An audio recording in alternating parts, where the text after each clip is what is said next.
Joe Rogan suggests January 6th could have been orchestrated to take down Trump.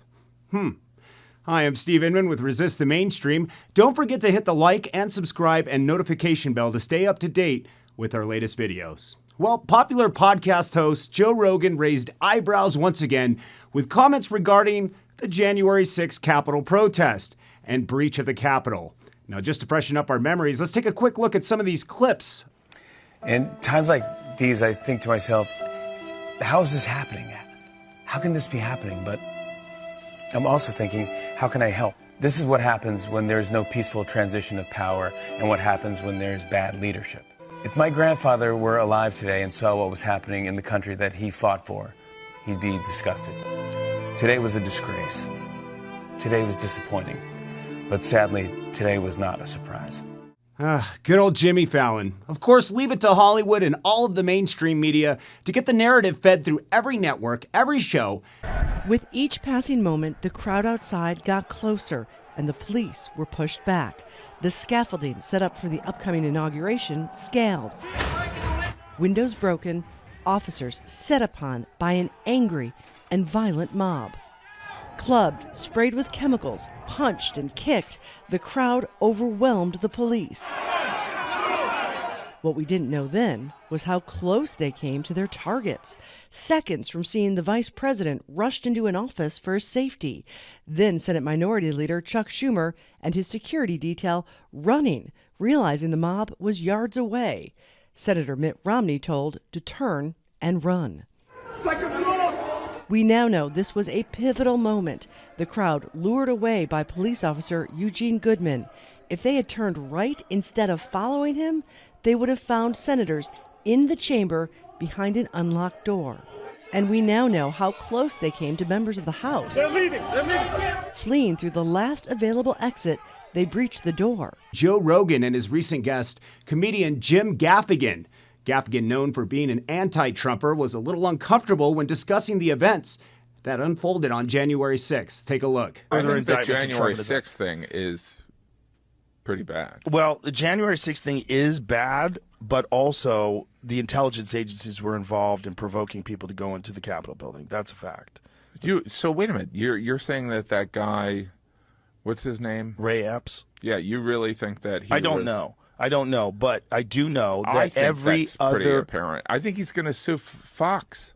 I think every other person who was involved in January 6th, who was involved in coordinating a break-in into the Capitol and in instigating people breaking, they were all arrested. This guy wasn't. Not only that, they were defending him in the New York Times, the Washington Post, all those different things, because saying that Fox News is unjustly accused him of instigating. Well, he clearly instigated. He did it on camera.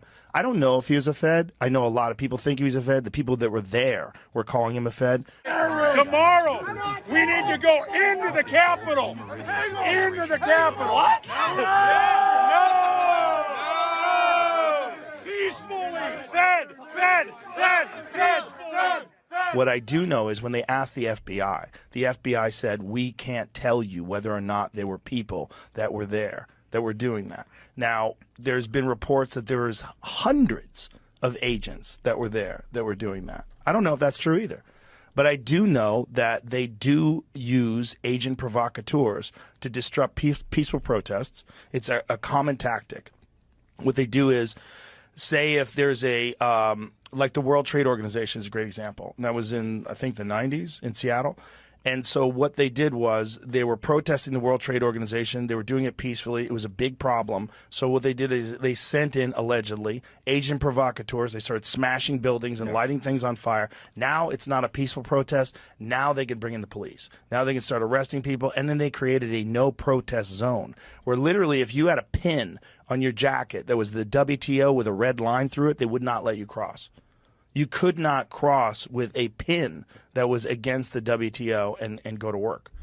There was a no-protest zone. So they silenced protest, which is a part of our freedom of speech. So this is a tactic that some government agencies use to stop but peaceful wait a minute. protest. All right, so what you're saying is on January 6th, that this event that obviously Trump organized, forget about the Giuliani stuff and the whether they thought that it was He definitely stolen. encouraged people to protest. Yes, but all right. So you're saying that like the FBI and Nancy Pelosi and I'm not saying Nancy Pelosi. No, but like you're saying that like they're like we'll make this instead of an awkward protest, we'll encourage it so that it'll backfire on Trump rather than being this rising of people that believe that there was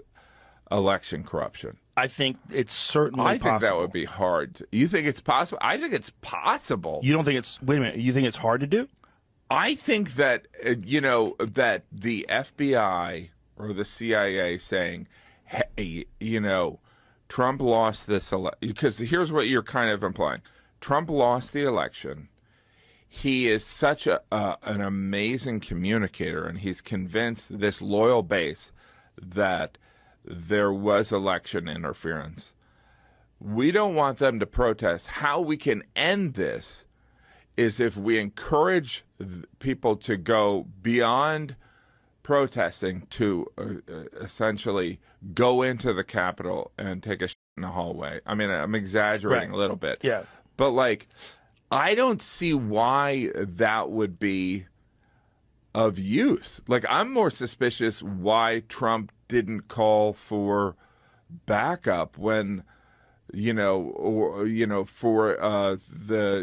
the Capitol Police. You know what I mean? It's like there was, and that like Michael Flynn's brother was, you know what I mean? Like there's way more conspiracy stuff against Trump, and then I think the slim likelihood that people were like, oh, Trump's a problem, let's just get these people that are loyal to Trump to run into the Capitol so that we can arrest 300 people. Does that make sense? No, it doesn't make sense. No, I think it's a standard tactic, especially when someone is the enemy of the intelligence agencies. With Trump, that's absolutely the case. Trump set himself up against the intelligence agencies. He did it openly and he did it brazenly. And a lot of people think it's very dangerous. Like the intelligence agencies are very important. You want to find out what's going on in other countries. You want to find out what the threats to America are. You want to find out what terrorist activities are going to be taking place and stop them before. And, JFK had his problem with the intelligence agencies. Well, yeah. I mean, look, it's unchecked power, right? That's the deep state. It's unchecked power. And I think Trump was very open about his disdain for the intelligence agencies. He created enemies in the intelligence agencies. It's standard for intelligence agencies in this country to encourage agent provocateurs or to employ agent provocateurs. And so you're saying when he was in Helsinki and he was saying, I believe Putin more than my intelligence community, that was something the intelligence community was like, we're going to get him. Well, I think they were going to get him in any way that they could because he's an enemy of the intelligence agencies. And he was openly talking about them being incompetent and being corrupt. And he fired Comey, and, he was against the FBI. And, look, it's a very dangerous thing. You talk to people that are in intelligence agencies. Like, it's a very dangerous thing for a president to be at war with the intelligence agencies and to do it so publicly. And I think it's without a doubt, when you have a gigantic, massive protest that a lot of people think is a threat to democracy, you have these people that are saying the election was rigged and they're on the Capitol lawn, they're screaming and yelling. I don't think it's outside the realm of possibility that they would encourage people to do things that were unlawful. Instead of peacefully protesting, which is what everybody was doing on the outside, which is totally legal, to take that and escalate it to entering into the Capitol. Now you can lock things down, and now you have real clear evidence that this president is responsible for this insurrection attempt, and this is dangerous. This is a threat to our democracy, and he's never going to be president again. We're going to indict him. We're going to go after him. We're going to do all these different things. I think it's not like there's a lot of shenanigans going on both sides. It's not like a clear cut, like he shouldn't have done that and they should have done this. It's like there's a lot of fuckery, and there's a lot that's been going on throughout history. Whenever people have unchecked power and unchecked influence, Power and corrupts. they have enemies. and Trump was their enemy. Now, first of all, I got to commend Joe Rogan for bringing this up. He's definitely going to, generate a lot more heat, a lot more hate than he already has. But why is that? Don't people really want to find out the truth anymore? Or would they rather continue with the lies and corruption just so their party wins? No matter what side you're on, corruption should always be called out, no matter what side. And with dozens of cameras on site, it begs the question, why not release that to the public? Your bosses, also known as the American taxpayer. We have a right to know. Hope you enjoyed this segment. Make sure to hit that like and subscription and notification button to be notified of our latest videos here at Resist the Mainstream. Until next time, I'm Steve Enman. Take care, and we'll see you then.